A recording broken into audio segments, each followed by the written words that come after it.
to That's a Wrap, a podcast from Voltage Live that breaks down the repetitive nature of the holiday romance movie genre to tell you what's worth watching for the holiday season. My name is Jen, and my mom, a resident holiday movie expert, joins me on the couch for commentary. Say hi, Mom. Hi.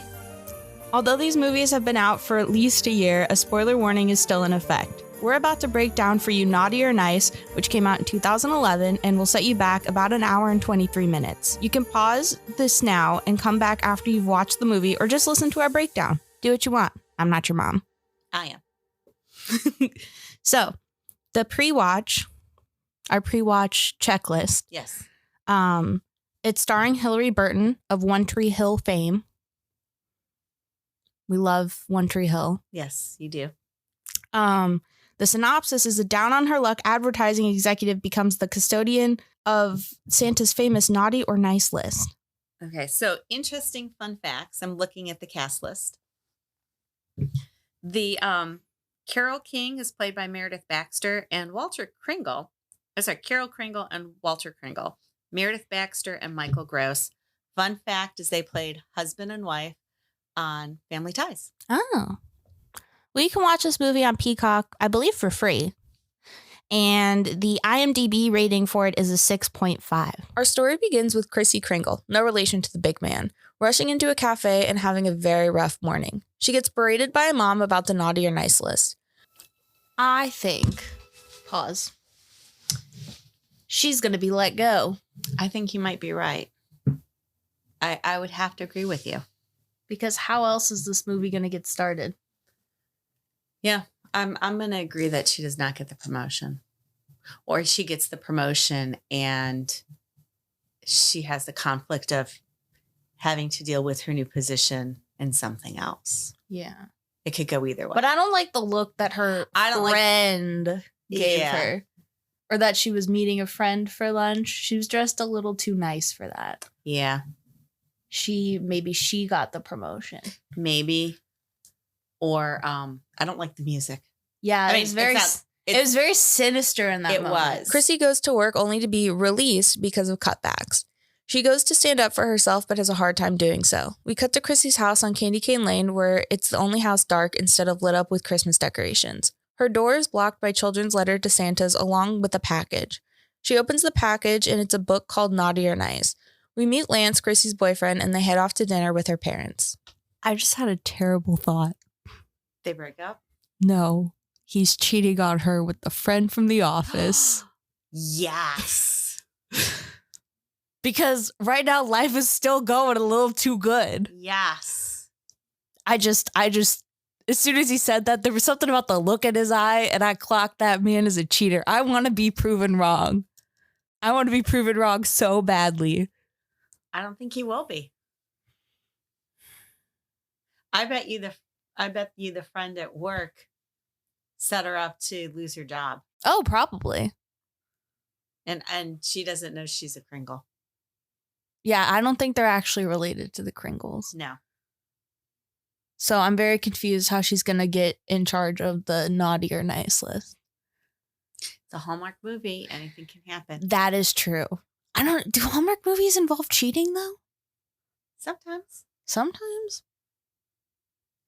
This doesn't feel like a Hallmark movie. It feels too mature to be a Hallmark movie. Well, it started out with her bad morning, so that's pretty typical. Well, yeah, but like when she's talking about like, oh, women don't have to do blah, blah, blah, blah, blah, because it's not the 1950s. I just had another thought. What? She's going to find out that he's cheating on her through the Naughty or Nice list. Or maybe she puts them on the naughty list and things happen to them. I don't think that's where we're going for this one. Chrissy seems to be rejecting the Christmas spirit. Her parents' house is also decked out and to the extreme.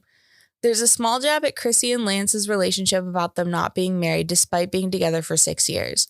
Chrissy's mom gets her a job wrapping presents at the mall. We meet Debbie, who is definitely not stealing from her neighbor's Christmas displays. It's now the next day, and this Naughty or Nice book comes alive when she says her name and starts reading her for filth. Okay, so while we're in this commercial break, yeah, that book is a snitch. It is a snitch. And snitches, what happens to snitches? Snitches get stitches. Exactly. So, I'm thinking there are things that people don't need to know about other people. And I think this is going to cause an awful lot of issues. yes. Chrissy shows up at her new job where we meet Justin, who has an Australian accent, who's her boss and a bit of a tightwad. We meet Marco, who spills the tea about the job, and we find out that the Australian man is not actually Australian, and he steals from Santa's workshop. We now have a montage of Chrissy just absolutely sucking at wrapping presents. She gets the idea to use the book to find out what Justin is up to. Chrissy uses the book's knowledge to get better working conditions for the staff, and she makes Justin take all the Christmas decorations from his office to her house. Okay, another commercial break. Boyfriend is definitely cheating. Yes. Definitely cheating. And the book is going to get her in a lot of trouble. I agree. Yeah, it's not going to be. I don't foresee this going very well, but I do foresee her falling for the little nerdy guy. You think? I think that's where that's going to go. Unless they're just going to not.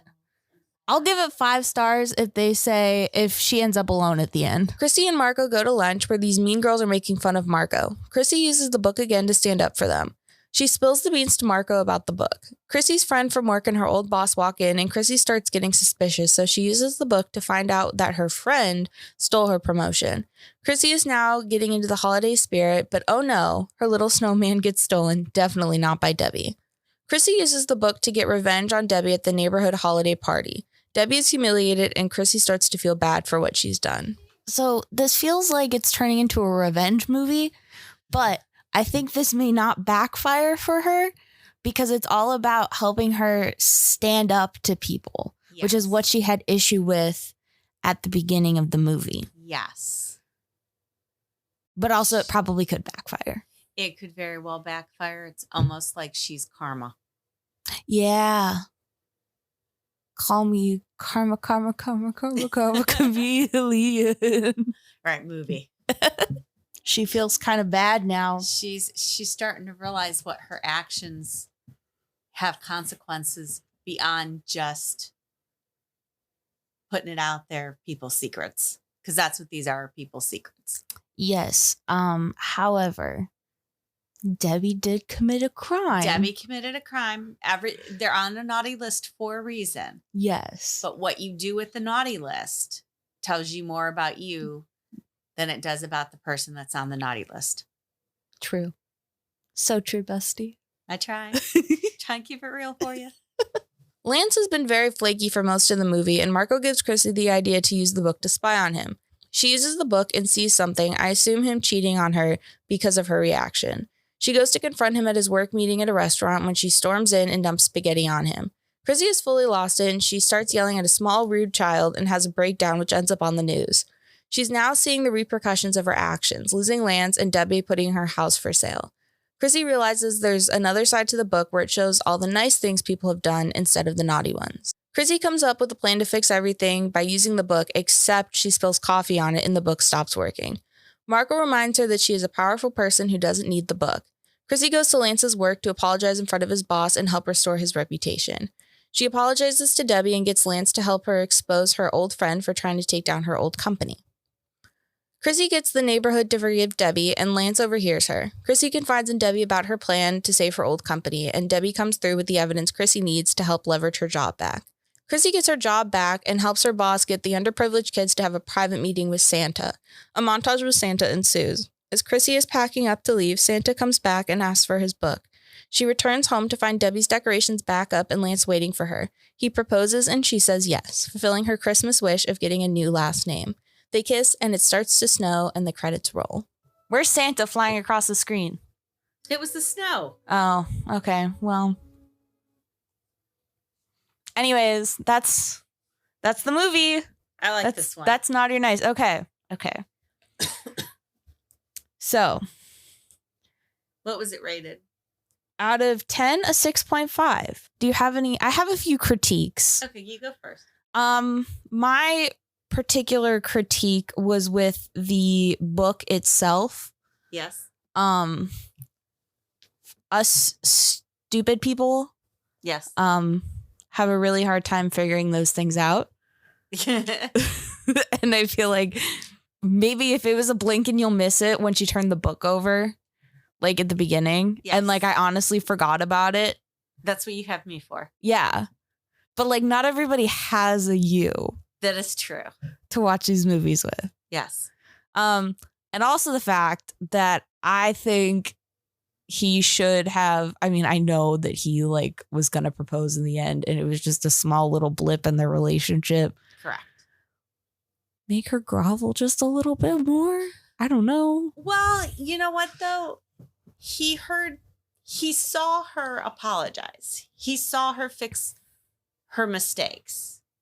I mean, she apologized again. It wasn't in private. It was in public with the people that she accused him in front of.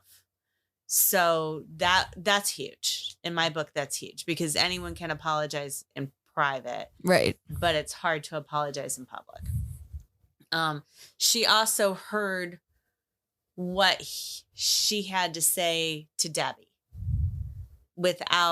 there was no pretense of her trying to get him back. Yeah. So everything she was doing to fix her wrongs, she was doing to fix her wrongs and not to get him back. Like it wasn't. So a true apology is the apology and the fixing the wrong, the not doing it again, learning the lesson, which is everything he saw that she did, which means that in the future, any mistakes that'll be made, because there will always be mistakes, that she knows how to move on to fix it and stuff. My other critique was that Santa did not fly across the night sky and say ho, ho, ho in the snow. Yeah, but he did, vaporize. I mean, Santa was like, this suit is flammable. Then why do you come down chimneys? Yeah, that is a whole nother Christmas movie / cartoon. We can get into that another day. Okay. So the main question, this is a Hallmark movie. It is a Hallmark movie. And the debate with Hallmark movies is that do they actually last until like after the credits roll? Oh, definitely. They're rock solid. They had great chemistry. Yeah. Like they actually faced like, even though it was a whimsical scenario. Yes. Like their relationship problem was actually real. Yes. And they worked together as adults to fix it. Well, and it also shows that they did have a relationship problem previously. Right. And came back together after that. Yeah. I couldn't read any reviews for this movie because there were none to find. Oh. Which makes me really sad. So I think I'm going to write one.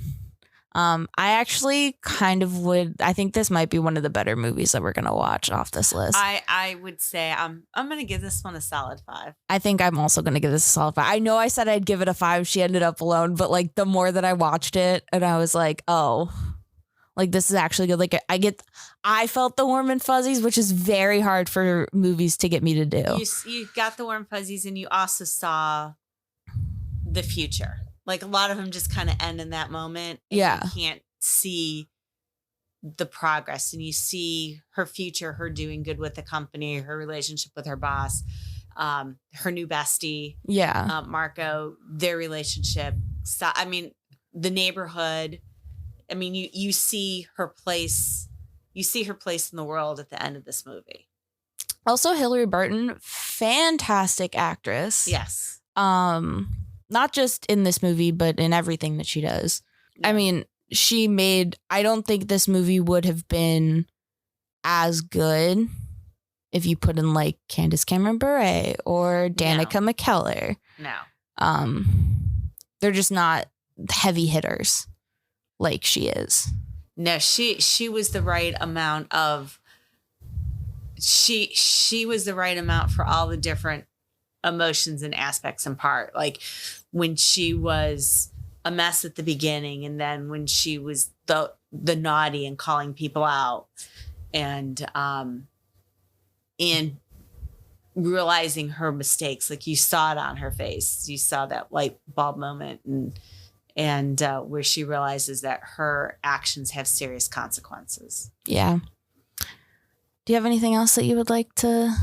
No, I agree with you that I'm going to guess that I don't. Hallmark really, get a lot of good ones. Hallmark really knocked it out of the box with this one. I'm sad I didn't see this one earlier. Yeah. This one came out in, I think, 2011. Yeah. So it's been a while. Yeah. It was one we probably just missed. Yeah. I feel like, and I should have looked this up in between sessions. I think this was the only one that she did for them. Oh, no. She did a couple of them. But this was the first one that she did. Okay. She also did Christmas on the Bayou. Uh-huh. And the Christmas Contract in 2018. Okay. So. Well, I know neither of those are on our list to watch this year. No, but we can watch them. Yes. Later. They are ones that I think we should look up because I do like her. Yes. So if you have an opportunity to see a movie with her in it, definitely go see it. Yes. This one's a must watch if you like the holiday Christmas genre. This one is there. Even though it felt kind of predictable, I liked being right, but also I liked being proven wrong at the same time. Correct. Like I was like, oh, they're gonna do this, but then like I had to like take it back because then they were like, ha ha ha ha. Yeah. So thank you all for joining us for this episode of That's a Wrap. You can keep up to date with the show on Instagram by following Voltage Live at voltage_live or by checking out the blog tab on www.voltagelive.com. And we will see you in the next episode. Bye-bye.